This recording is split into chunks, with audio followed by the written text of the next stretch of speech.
We'll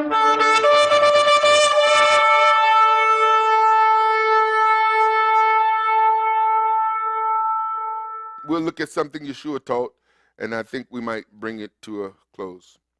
Yeshua taught concerning the parable of the seed, that we are to bear fruit with patience as the word is sown in us. And he said here, and other fell on good ground. This is in Luke. And sprang up and bare fruit 100-fold. And when he had said these things, he cried, he that hath ears to hear, let him hear. And his disciples asked him, saying, what might this parable be? And he said, unto you it is given to know the mysteries of the kingdom of Elohim. Now, what is he saying here? He's saying, one, there is the gospel of the kingdom, but he's also saying that in the gospel of the kingdom, or in the kingdom, there are mysteries. Which means that once I accept the gospel of the kingdom, what does that do? That puts me in the kingdom. Now that I'm in the kingdom, I got to figure out how to live in this kingdom that I've now been put in. No different than I have to figure out how to live in the world that I was born in.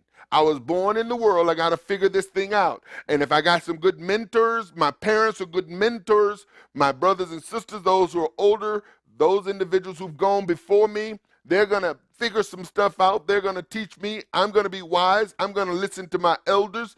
I'm going to obey my parents. I'm going to learn what they've learned. And I don't make the same mistakes that they made. I get to avoid the mistakes that they made unless I'm hard-headed, stiff-necked, and rebellious.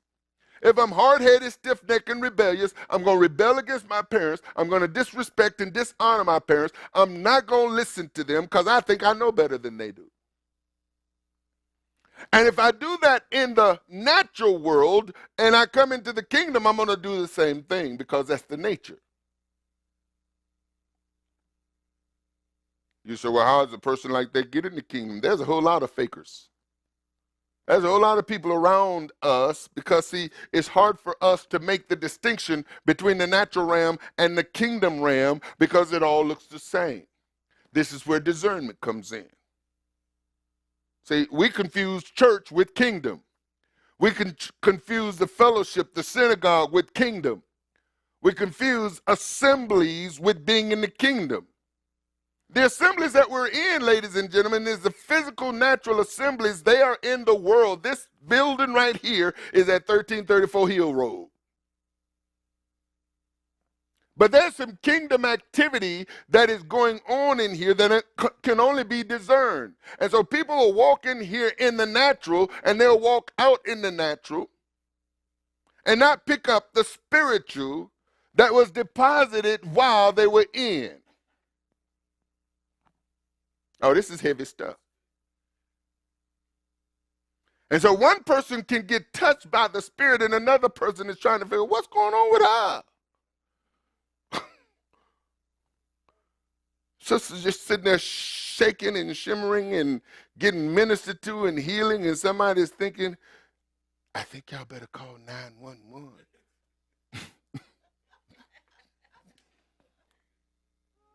No, just leave her be. And so he's saying, listen, it is unto you, it is given to know the mysteries of the kingdom of Elohim. But to others in parables, that seeing they may not see, and hearing they may not understand. See, you're going to see some stuff other people can't see. You're going to understand some stuff other people can't understand. And no matter how you try to explain it to them, they ain't going to get it. And you have to know when you're talking to a knucklehead. You really do. You have to know when you're talking to somebody who ain't getting it. Otherwise, you get frustrated. You remember, I don't know if y'all ever had anybody try to explain to you the Trinity.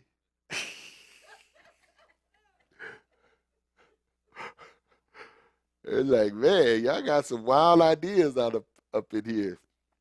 But anyway, A natural-minded man will not understand spiritual things no matter how much you try to explain them. They just won't get it.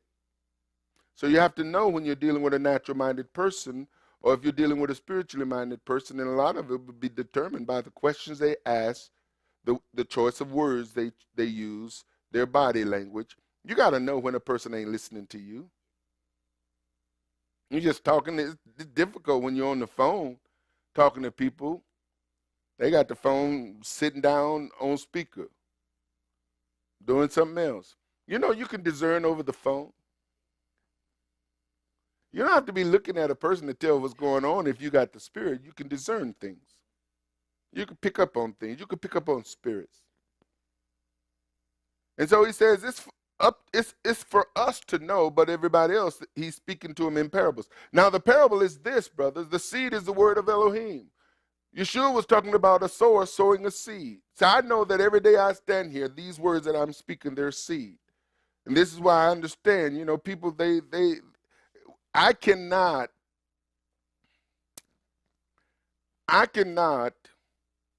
look at how many people show up in a building where I'm teaching. I can't look at that. How many folks are online? There's people counting numbers. Well, you're at, and I look at the numbers. Don't get me wrong, I do look at the numbers. You go from 50 to 200 and 200 to 150, and those numbers fluctuate. And the thing of it is that you have no idea why the numbers are fluctuating. All you see is that the numbers are down, you see, or the numbers are up. And people get excited by numbers. And I can't afford to do that.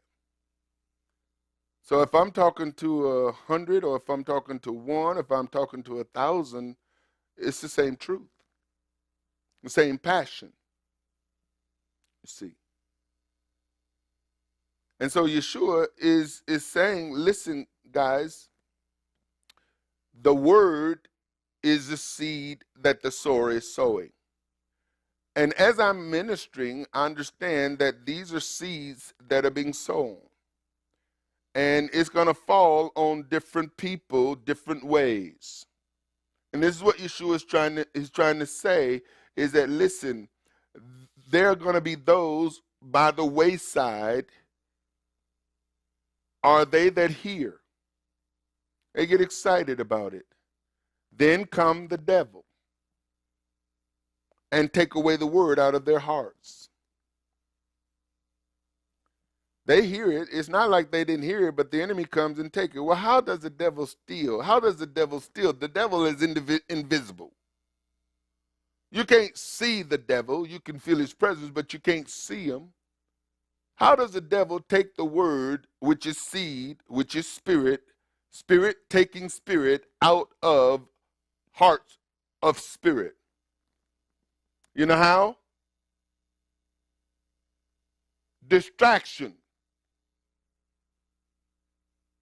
That's the number one tool of the enemy, is to distract and divert. You're focusing on hearing and say, hey, look over here. What happened? Car crash. What happened? A noise. You could be intense. The word is there. You got it. And then somebody break a glass in the kitchen, and everybody goes by, looking back. What happened? The word is sown in the heart, and here comes somebody walking down the aisle. Praise team go over there and they huddle. And now you can see the whole shifting of the congregation. It's like I'm standing here and everybody's eyes looking over there. Not everybody, but some folks. The door opens. Eyes. There's all these distractions that are going on, and we have to be able to guard. We have to be intentional and focused and stay focused. Otherwise, the distractions, the next thing, when you look back, here you were on course, you look off, you look back, and you try to remember. It's like a conversation. Now, what was I saying? What were you saying? You just lost everything. Those by the wayside are they that hear, then cometh the devil, and take away the word out of their hearts, lest they should believe and be saved. They on the rock are they which when they hear receive the word with joy. And these have no root, which for a while believe, and in time of temptation fall away. And I've seen these kinds of things. It's like, and I wonder, folks show up and then they're excited, man, this is a good, the ministry is so powerful. I saw you on TV, I decided to come, and I've heard for myself. And then, they go away. Like, where you go? I'll be back. I'll be back. Oh, I'll be back. No root. No root at all. And for a while, they believe. But in time, temptation fall away. And they which fell among thorns are they which, when they have heard, go forth and are choked. Why? Because they got their eyes on riches and then think about, how am I going, I can't be keeping no Sabbath. I mean, I can keep the Sabbath. Maybe I can sneak out and join the Sabbath and then, go back or take care of business while I'm at the Sabbath, or whatever the case. The cares and riches and pleasures of this life, and bring no fruit to perfection. But that on the good ground are they which in honest and good heart, having heard the word, keep it and bring forth fruit. Because see, I'm going to tell you something. When you hear it, oh man, this is gonna be controversial. I know my mama ain't gonna like it. I know my dad, I know my husband, I know my wife, I know the family. Oh, I know it. And they hold on to that. Because when the truth is come, you're gonna have to fight over it. You're gonna have to guard it, because it's gonna be attacked from every single angle.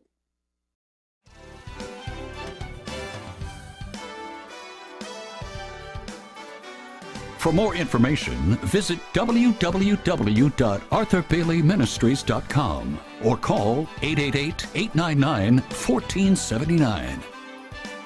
This program is made possible through financial contributions from viewers like you. Thank you.